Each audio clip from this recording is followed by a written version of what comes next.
What's going on, everybody? Welcome back to Talkin Sports with Jake. Hope we're all doing well. We had a pair of free agency signings in Major League Baseball. One happened late last night, one happened a little bit earlier today.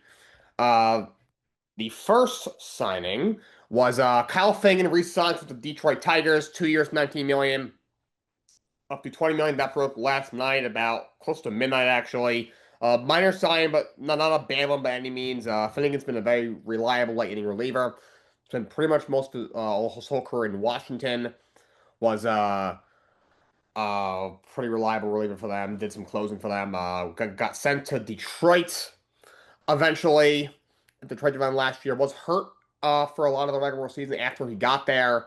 But when he pitched, was very good. 18 games, 1.5 ERA with the Detroit Tigers after coming over. Was pretty effective in the postseason for them as well. He's a very good reliever the Detroit Tigers bring back. So we'll see what else the Detroit Tigers free agency brings. Of course, there's been a lot of rumors going around about Trick Skubal, the reigning American League's two-time American League reigning Cy Young starting pitcher. He may be on a trade block. The next one, as you would think, as you would expect, if you've watched the show for more than about 4 minutes or 8 seasons in, did not make me very happy. The Baltimore Orioles signed Pete Alonso, former Mets first baseman, to a 5-year deal worth $155 million. Shout out to Foursquare Sports. He is in the chat. He said, not a good day at the office for David Stearns. And he is right. David Stearns is the biggest fraud in the history of this earth.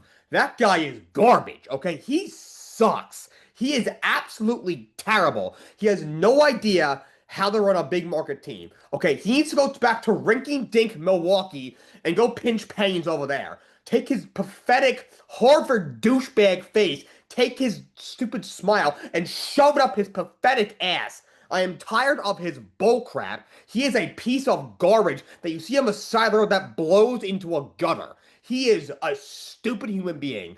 Take his stupid Harvard or Yale Ivy League education and rip it apart because it means nothing. How you let Edwin Diaz and Pete Alonso go? Edwin Diaz was one thing. Maybe they can get another closer. Apparently, he was upset they didn't call him to warn him about the Devin Williams signing. Maybe he didn't want to be with the Mets. He didn't get that much more money from the Dodgers than he was going to make with the Mets if he opted in. That was one thing. But Pete Alonso, a guy who just mashes, he is the all-time home run leader for the New York Mets. And he's played there for 7 seasons. He broke the Mets franchise home run record in 7 seasons. One of the best home run hitters in all of baseball. He hit 38 home runs this year, 117 RBIs. He's good for 35, 40 homers, 100, 110 RBIs every single season. And you didn't even make him an offer? How do you not make him a goddamn offer? When this guy first came up, I thought to myself, this guy can never leave the Mets. I tweeted this out last year. Couldn't have let this guy leave. This is to all Mets fans. Do not go to Citi Field this year until this bozo gets his head out of his pathetic, stupid, douchey ass and figures out what the hell he wants to do with this baseball team. Because he is a clueless moron. An 8-year-old could run a baseball team better than this absolute fraud. He sucks.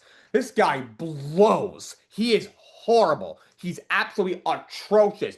You don't even make an offer to Pete Alonso, one of the best power hitters in all of baseball, the most prolific power hitter in your franchise's history, one of the best first basemen in the league, the heart and soul of your team, at least one of the heart and souls of your team. This lineup is clearly has a gaping hole in the middle without him, and now he's gone. You got outbid by the Baltimore freaking Orioles. The Baltimore Orioles, not the New York Yankees, not the Boston Red Sox, not the Toronto Blue Jays, or anybody else who spent a ton of money like that, like you do. The Baltimore freaking Orioles. You have the richest owner in the sport in Steve Cohen, who at this point should probably also be considered a fraud at this point. And you got outbid by the Baltimore freaking Orioles. You said Pete's price tag went out of your comfort zone. What is your comfort zone? You shouldn't have a comfort zone. Okay? Why do you have a comfort zone? You're the richest owner in the sport. The richest individual owner in the sport in the biggest market. Why are you being outbid by the Baltimore Orioles? That should not happen. You should not be outbid on a top free agent, a guy who who was just in your building for the last 7 years and did a lot of good, you got outbid by the Baltimore freaking Orioles. He's had some great Mets moments, breaking the rookie record for home runs in the season 2019 with 53. The home run off of dead now Met, former Milwaukee Brewers reliever Devin Williams in Game 3 of the wild card round in 2024 to send the Mets to the next round.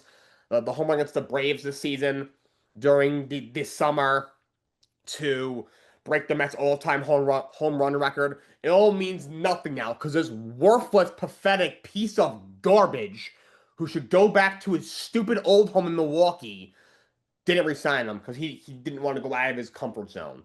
I'm tired of all his stupid quotes. Oh, we feel confident in what our roster going to look like opening day. His run prevention BS. Like, stop it, okay? Shut your goddamn mouth, you pathetic little weasel. I was talking about horror and terror on David Stearns. Have a horrible holiday, you pathetic, worthless, utterly, pathetically terrible piece of human trash.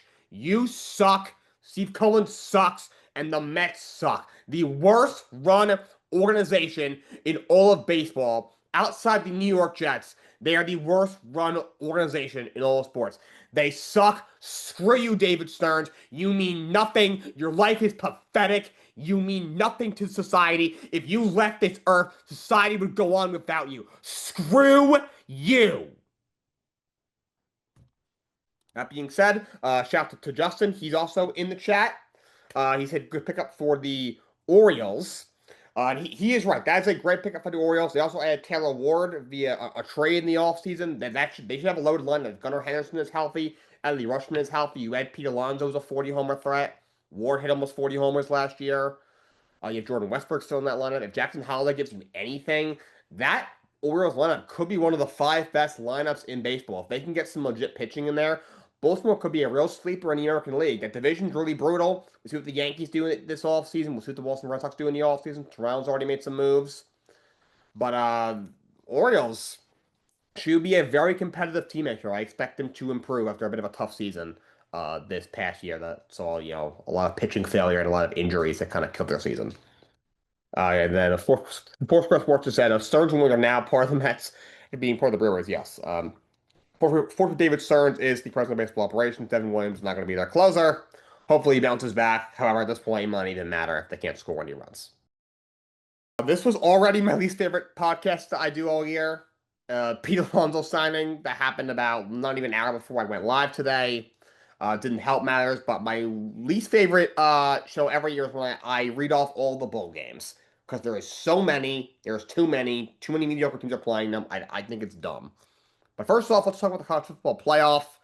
I already talked about everything with Notre Dame and should they have gotten in and should somebody else have gotten in and all that BS.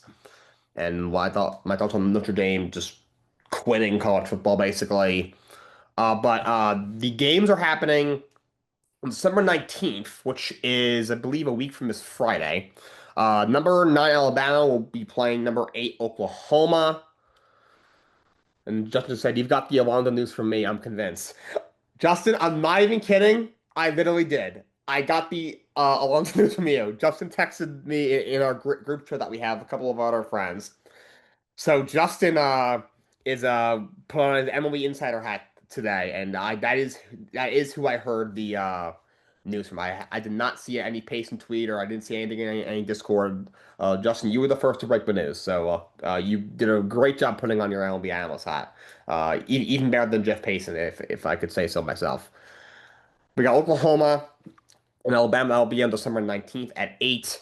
December 20th, we're going to have 3 games from the college football playoff in the first round. At noon, we had number 10 Miami at number 7 Texas A&M. Winner of that faces Ohio State. The winner of Oklahoma and Alabama faces Indiana. Then we have at 3:30, number 11 Tulane, number 6 Ole Miss. The winner faces Georgia. Then at 7:30, number 12 JMU against number 5 Oregon, and the winner will face Texas Tech. And Justin just commented, the Rose Bowl should be the college football final. Yes, Justin, you're right. Thank you. The Rose Bowl should be the college football national championship or something like that every year. It's so iconic. No disrespect to the Orange Bowl and the Cotton Bowl and the Sugar Bowl, but All the other ones, they're pretty prestigious. Nothing beats the Rose Bowl. Just the atmosphere, where it's played, the history behind it. That should be the college football final every single year. I do not like that they rotate. That should not happen. In the quarterfinals, which is the Indiana one is the Rose Bowl was here for whatever reason. Then we have the Cotton Bowl. Well, the Cotton Bowl's on New Year's Eve. It's the Ohio State game. And then on New Year's Day, we have Indiana in the Rose Bowl and the Sugar Bowl and the Orange Bowl. The Sugar Bowl will be the Georgia game. The Orange Bowl will be the Texas Tech game. And Four Square Sports said Texas Tech is my early favorite to win the national title. Ooh, I like that take. They're very good, Texas Tech. That defense is really, really good. If they can consistently score points and make moves offensively, they have a shot. I think they're going to play Oregon or JMU. Most likely Oregon, because JMU is right now like a 23-point dog or something like that. Because the stupid rules of the college football playoff allowed 2 or 5 teams in this year.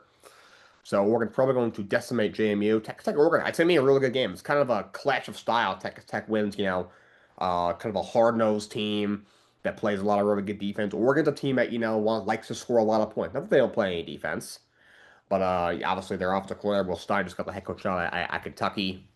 They're a team that, high flying, fast, lots to score a lot of points. So that should be a really good game. That will most likely be the quarterfinal game in the Orange Bowl on New Year's Day. And then the semis, we have the Fiesta Bowl on January 8th, the Peach Bowl on January 9th, and the National Championship, which is at Hard Rock Stadium in Miami, where the Miami Dolphins play, will be on January 19th. So we can actually have a legit championship game played at Hard Rock Stadium, because all the Miami Dolphins are there. That's not going to happen, obviously. So here are the rest of the bowl games that we just have to play for some reason. We have on Saturday, I will not be watching because of course, John Cena's final match. Gonna do a little preview on tomorrow's show of Saturday night's main event. But at noon, it will be the Cricket Celebration Bowl. So the names we bowl are dumb. It will be South Carolina State against Prairie View A&M. Then at 8, we have the LA Bowl, which is hosted by Gronk. That's at SoFi Stadium. It's going to be Boise State against Washington, so that could be a half-decent game. And December 16th, it is the Salute to Veterans Bowl, Troy against Jacksonville State. It's a military titled bowl, and there's no Army or Navy or anyone in it. That doesn't make any sense to me, but it is happening in Montgomery, Alabama. It is Troy against Jacksonville State. Full Square Sports just said teams dropping out of the bowl games like crazy. No, Notre Dame being petty. Yes, just, like that's what a 7-year-old does when he doesn't get his way. He's like, I'm not. I quit. A 7-year-old loses a video game. That's what they do. Pathetic. December 17th, we have the Cure Bowl, which is Old Dominion against South Florida. We have also the 68 Ventures Bowl. I don't even know what that means. Louisiana against Delaware. December 18th, the Xbox Bowl. Arkansas State against Missouri State. December 19th, there's a game on at 11 o'clock in the morning on December 19th. That is next Friday. The Myrtle Beach Bowl is Kansas State against Western Michigan at 2:30. The Gasparilla Bowl is Memphis against North Carolina State. December 22nd, at 2, the famous Idaho Potato Bowl is Utah State against Washington State. December 23rd, the day before Christmas Eve, is the Boca Raton Bowl, Boca Raton Bowl, where Toledo against Louisville. That could be an okay game. Louisville is an okay team. However, if you lost more than 2 games in ACC, you should not, have any right to talk. Frickin' Miami's in the playoff. And Toledo, they just lost their coach. He took the UConn job. And then 5:30 is the New Orleans Bowl, Western Kentucky against Southern Miss. Also on the 23rd, the Frisco Bowl is UNLV against Ohio. And then on Christmas Eve, the Hawaii Bowl, Cal against Hawaii. The day after Christmas Day, the 26th, the Game Up Sports Bowl at Ford Field will be Central Michigan against Northwestern. Also later that day, we have the Rate Bowl at Chase Field where the Diamondbacks play. It is New Mexico against Minnesota. And then even later on that day, the First Responder Bowl, FIU against UTSA. The 27th, we have the Military Bowl at 11 o'clock in the morning, Pitt against East Carolina. Why is there a Military Bowl with no military teams involved in it? I don't understand. And then this should be a decent game. The Pinstripe Bowl at noon at Yankee Stadium, hence the name. Penn State against Clemson. Penn State's jerseys kind of match that description, I will say. They play Clemson, so two teams that underperform this year.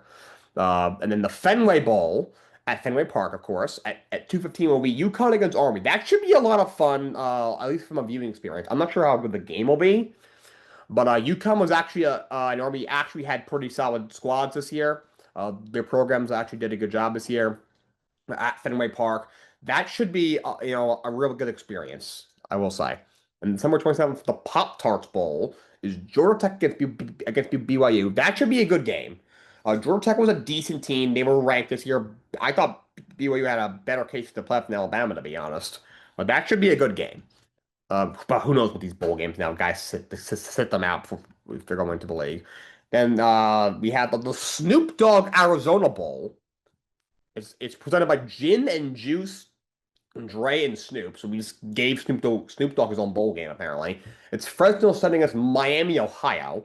Also, the same day, we have a lot of games on the 27th. The New Mexico Bowl at 5:45. It'll be North Texas against San Diego State. The Gator Bowl at 7:30 is Missouri against Virginia. Why the Florida Gators not in the Gator Bowl? Please explain that to me. Missouri and Virginia, although it should be a decent game. Those are two half-decent teams.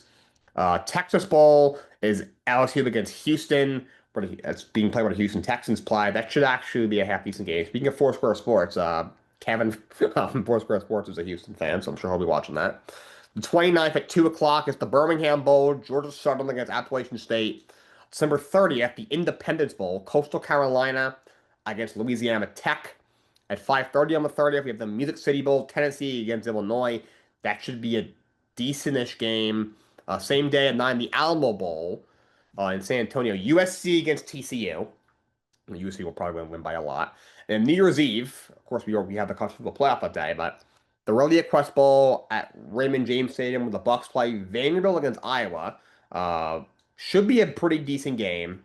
Probably a lower scoring game. It is Iowa. Vanderbilt probably wins. At 2, we have Tony the Tiger's Sun Bowl. Duke against Arizona State. Should be a decent game. Citrus Bowl, we have Michigan against Texas. That's going to be a good game. Now we're getting to some actually half-decent bowl games, at least. 3:30 on the New Year's Eve, the Las Vegas Bowl at Allegiant Stadium. Nebraska against Utah. And January 2nd, the Armed Forces Bowl, Texas against Rice. Look, I think it's great that we have always, military team bowls. Why is there not a single military team playing in them? That's always bothered me. Texas against Rice in that one. 4:30 is the Liberty Bowl, Navy against Cincinnati. That will be a fun game, but that should probably be the Armed Forces Bowl though. Later that day we have the Mayo Bowl. I don't know why it's called that. Mississippi State against Wake Forest. That's gonna be a mid-off. And then the last one, finally, January 2nd, the Holiday Bowl, Arizona against SMU. Finally got that over and done with. So let's do game picks for the NFL. Thursday Night Football is Falcons and Buccaneers. I'm going to take the Bucs. The Falcons are really, really bad. They got to be just wishing for the year to end. Michael Penix is on the IR. Drake London isn't going to play again. They're 4-9. Then we have a first-round pick. The Rams might win the Super Bowl and have a top 10, not a top 5 pick. Bucs have not been playing well. Got a bunch of injuries. However, might get Mike Evans back for this game. Give me Tampa to get back on the horse and beat Atlanta. The Sunday slate, 1 o'clock, Browns and the Bears. Give me the Bears. Bears secondary is getting a little bit healthier now with Jalen Johnson and Kyler Gordon coming back 2 weeks ago. Browns are very bad, 3-10. Shador, not that good. Give me the Bears to win that game, especially at home at Soldier Field. Ravens and Bengals. This is a big game. Both teams I don't see making the playoffs, especially the Bengals. But whoever loses this game is definitely going to be out. I'm going to honestly take the Bengals.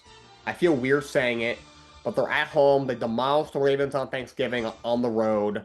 Lamar has really struggled since coming back from the injury, and this team just isn't as advertised. They simply aren't. Bengals obviously can't really stop anybody. Yeah, lit up again last week, but give me the Bengals in this game. I trust Joe Burrow a little more than Lamar Jackson right now. Though T. Higgins might not play him a game with a concussion. Chargers-Chiefs, a huge game. Chiefs at 6-7 are right there on the ropes. I do not think they make the playoffs. Maybe if they went out and get some help, they could sneak in, but even then it's unlikely. I'm not sure if they're even going to win out. I feel like I keep trying to have confidence in them because they are the Chiefs, and then something ends up happening. However, I am going to take the Chiefs in this game. I don't think the Chargers sweep them this year. It's in Kansas City. It's a tough place to play. Chargers have a ton of injuries on both sides of the football. Their offensive line is just depleted with injuries, where the Chiefs can't really rush the passer. But I still think that Chargers offensive line will just, it'll kind of help the Chiefs' poor pass rush because of how bad it is, because of how many guys are hurt. Justin Herbert is playing through a broken hand as well as non-throwing hand. He didn't really look good in that Philly game. It was more so the defense and Jalen Hurts playing really bad. The reason that they won that game. Chiefs I think will play a little better than the Eagles did in that game. Mahomes certainly isn't going to throw 4 picks like Jalen Hurts did. So I will take the Kansas City Chiefs to, for now, kind of sort of stay in the hunt. If they lose this game, I think they are absolutely cooked, like beyond cooked. Bills Patriots, big game in Foxborough. I'm going to take the Bills. I don't think New England will sweep them. It is in Foxborough, which is a tough place to play for an opposing team, and the Bills are a very flawed team. They're not very good defensively. The receiving core isn't great, but Josh Allen has been bowling out of his mind. Patriots are coming off a bye, but that's still a young team. They've won a lot of games here. They're at 11-2. Haven't played a whole lot of anybody. Did beat the Bills early in the year, but I will take the Buffalo Bills, who right now are playing some decent football. They're 9-4 on the season. I will take the Buffalo Bills to win this game and now really put the pressure on New England when it comes to the AFC East division title. Commanders and Giants. Yikes. This is a just atrocious game. Commanders and Giants. I'm going to take the Commanders. The Giants have been blowing leads left and right all year. The defensive coordinator training, which was needed. It was a little longer overdue, to be honest. Didn't do a damn thing. Coach is already fired. I even know like Jackson Dart's even out there. Same thing with Jaden Daniels last week. I would just sit the guy down. And the Commanders have a ton of injuries. It's going to be Marcus Mariota again. Jaden is hurt. Hopefully he's out for the season. They cannot put the guy out there anymore. But in just a horrible game, probably the toilet bowl of the week, it should be. Give me the Commanders in just a pathetic NFC East game. Now, my Giants right now, season ending today, would have the #1 overall pick. It seems kind of crazy considering they've been competitive pretty much all year, but they cannot hold the lead to save their lives. Raiders, Eagles, give me the Eagles. They're playing really bad football right now. Jalen Hurts is really struggling. The offense is really bad, but the Raiders are a joke. They're at home. The Raiders are 2-11. I think right now they would have the second pick. I'm hearing Geno Smith is probably not going to play. I just got that notification. Kenny Pickett was subbed, which is hilarious considering he played for the Eagles the last year or two as their backup. So that might help them a little bit in terms of game planning, but the Raiders are so bad. They're a joke. Give me the Eagles in that game. Jets and Jaguars. I'm going to take Jacksonville. No confidence in the Jets. They're 3-10. They suck. Jacksonville is actually a good team this year. They're at home. They've been a very good team at home this year. Give me the Jacksonville Jaguars. They're a solid team. Underrated defensively. Jacoby Myers was a big pickup for them as well. Arizona Cardinals against the Houston Texans. Give me the Houston Texans. They're playing some really good football right now. They've won, I think, 5 in a row and 8 of their last 10 after an 0-3 start. 8-5 on the year. Right there in the AFC South. I think right now are in the playoffs. Arizona's 3-10. I mean, they've looked better since Kyler got hurt, but obviously haven't won a ton of games.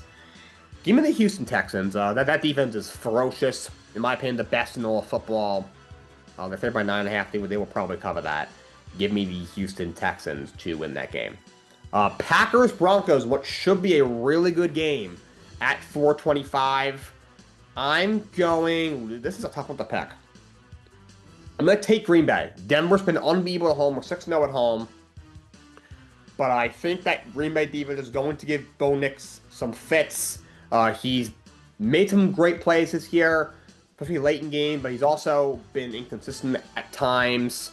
I don't think they'll be able to run the ball as efficiently as they have the last 2 weeks, even with J.K. Dobbins on the shelf for the rest of the year. Packers are playing really well. Jordan Love lately has been playing some good football. I think Green Bay gets a huge win on the road over the Denver Broncos, who I do think are frauds. They're playing a lot. They played a lot of bad teams here and are barely sneaking by in a lot of these games. Lions Rams.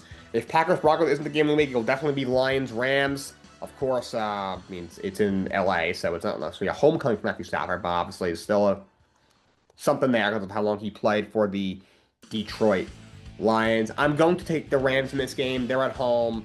Stafford, I think, is the MVP of the league right now. The offense is absolutely nuts. The defense is really good. The Lions have a very bad offensive line, especially in the interior. I think they'll get a lot of pressure on Jared Goff. This is a shootout that I think the Rams will pull out. We got the Panthers and the Saints. Well, Saints picked up a surprise win over Tampa last week. Carolina all of a sudden is tied for first in the NFC South at 7-6. I'm going to take them to win this game. Saints got them the first time around. I don't have a ton of confidence still in Bryce Young, but that running game is really, really good. They've been playing some really good defense. They haven't been a great road team this year, but I think they will pick up a win over the Saints, who are not a very good football team. Titans and 49ers at 425. Give me the 49ers. Titans are really bad. You snuck past the Browns last week, but the Browns are the Browns. Titans still stuck for 2-11. Keenmore looked a little bit better, but still haven't inspired a lot of confidence. 49ers are a much better team. Even with all their injuries, they're a good team, and they're 9-4. Still in the NFC West race. They should make the playoffs. Give me them to beat the Titans at home. If they're by 12.5, they will probably cover that. Colts Seahawks, what should be a good game? Actually, never mind it. It's not going to be a good game. Give me the Seattle. It looks like their starter will be Phillip Rivers at 44 years of age. He has a grandkid. He has not played in 5 years. We were at the height of the COVID the last time he played. I'm not even sure if I had stepped foot on Sacred Heart University's campus. I finished 5 years there this past summer. The last time Phillip Rivers was a quarterback in the NFL, which was for the Indianapolis Colts. That's not going to go well. Seattle has an elite defense, one of the best teams in the league. Jonathan Taylor, whatever his rush attempts are, I probably take the over on that if that's even a thing. Because they're going to have to run the ball a lot. Because I don't want to know what a 44-year-old Phillip Rivers takes one hit from one of those guys on Seattle. He'll be like, oh, this is why I retired 5 years ago. Give me Seattle. They're two touchdown favorites. I mean, they should cover, especially at home at Lumen Field. Give me Seattle. Indianapolis is looking like they're going to be collapsing, and I don't see them making the playoffs, considering their quarterback is a literal grandfather. And then Sunday Night Football, Vikings, Cowboys. I will say the primetime matchups are very bad this week. Vikings and Cowboys. Okay, give me Dallas. McCollum looked better last week. Against, who was it? Was it Washington? So it wasn't. He looked better. And Dallas defense is not very good. But I think Quentin Williams will be able to get some pressure on him. The Vikings offensive line is very bad. I think the team is just very frustrated right now. They're sitting at 5-8. Pretty much done. Cowboys 6-1. I don't see him getting in either. I think the Lions was pretty much nailed in the coffin, but you never know with how bad Philadelphia is playing. Still in that race technically. They've been a good team at home. They already beat Philly. I'm sure they're going to want to go into this game and win. Give me the Dallas Cowboys to win that game. Then Monday Night Football, Dolphins and the Pittsburgh Steelers. I think this is where the Dolphins' win streak comes to an end. Give me the Pittsburgh Steelers, because they typically don't play well in cold weather games. It's definitely going to be cold in Pittsburgh. Aaron Rodgers, he's playing well for a guy who's 42 years of age. Give me the Pittsburgh Steelers in that game. Let's recap NXT, and then we will close this thing out. So we started out with Obafemi coming out. He was cutting a promo. Then Ricky Saints interrupted him, saying, I don't know what's next. And he was, I realize who I am. And he's saying he wanted the rematch. Then Javon Evans came in. Of course, Javon Evans won the Iron Survivor, which gave him a title shot against Obafemi at some point. Of course, he was attacked by Tony D'Angelo after the match. He was like, whoa, I should have the match. And then all three went at each other. And then Javon said, let's do the match tonight. So you know what? You're on. So let's set up an NXT title match between Oba and Javon in the main event. And Kalami Jordan beat Jordan Grace. Jordan backstage was very frustrated, saying, oh my god, I can't beat Rookie, they can't beat Kalani. And then Lorenz Sinclair tried to calm her down. Then we had Thea Hale. Well, first Blake Monroe came out. She was cutting a promo, and then the whole locker room came out after she did like what was supposed to be an open challenge. Thea Hale attacked her and made her tap out. Obviously, it wasn't a match, but she made her tap out in a non-match. So I think they're gonna have a match next week. Shiloh Hill, the recent LFG winner, has been cutting those really weird vignettes. He had his debut against Lexus King. He picked up the win, looked very good. And then Ethan Page was cutting a promo, talking about how like oh people are gonna forget about John Cena, talked about his last match, and then Tony D'Angelo chokeslams him. So Tony D'Angelo, who returned, is just going after everybody. And Ethan Page stormed backstage was yelling at Ava, who was talking to the four losers of the Iron Survivor, which was Joe Hendry, I forget his name, the dude from Dark State, and it was Leon Slater, and it was one other dude there too, who I can't remember off the top of my head. But and then, I think Javon Evans was there too. He of course won the match. And he's like, oh, no, it was Miles Born. And one of them said, even look behind you and freaked them out. And then and also Ava announced there's gonna be a fatal four-way between the four losers of the Iron Survivor. I think the winner will get a eventual title match. It'll be a Soruka against Ren Sinclair. Soruka picked up the win. And then you saw Zarya at the top of the crowd. She did like a little like sarcastic chat, and then Soruka chased her down. They both apologized to each other and they hugged. We'll see where that story goes. I think it's to end with his probably Zarya betraying Soruka. Then we had Fatal Influence come out. It was Jason Jane and her crew cutting a promo against Kendall Gray and Ren St. Clair, and Fatal Influence beat them both down ahead of the NXT Women's title match between Jane and Kendall Gray. And then the main event, NXT title match, Oba Femi against Javon Evans. Great match. Javon appeared on the heels of winning, but then Ricky Saints pulled the referee out of the match. Oba Femi ends up picking up the win. It looks like we're going to get round 3 of Oba and Ricky Saints. Of course, Oba Femi will fight Cody Rhodes at Saturday night's main event as well. But that's NXT. That's all I got for you guys today. Until next time, so long and have a great day.